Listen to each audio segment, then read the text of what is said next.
T4 pinahirapan ang CMFT. Rondina na 1-on-1 block si T4.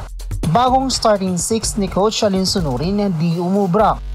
Pinadapa ng Vietnam team ang CMFT gamit ang mga kill blocks at malalakas na spikes in just 3 straight sets sa score na 25-21, 25-19 at 25-16. Pinangunahan nga ni T4 as the scoring machine ng Vietnam ang scoring ng kanyang koponan.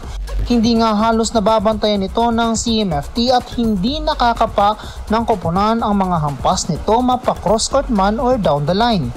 Slow start nga ang naging tema ng CMFT sa buong set ng laro, dahilan bakit di ito nakakadikit sa koponan ng Vietnam.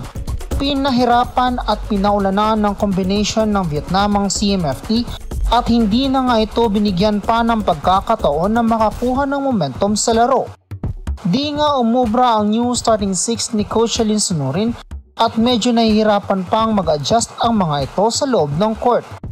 As usual, si Rondina nga ang naging takbuhan ng bola at puntos para sa Chocomucho.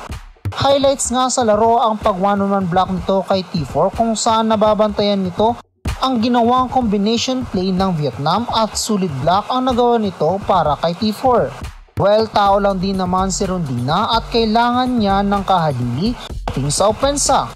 Huli na nga ang ipinasok ni Coach Alin Sunurin sina Madayag, Cheng, Viray at Nunag na sana'y maganda ang magiging laban kung ito ang ibinabad sa loob ng court. Hindi man pansin ng karamihan ngunit halatang nanibago pa rin ang CMFT sa laban kontra Vietnam and unfortunately, CMFT needs to improve their blocking and floor defense. Dito nga medyo tagilid pa rin ang ating koponan dahil sa hirap itong makadepensa sa anumang atake ng Vietnam.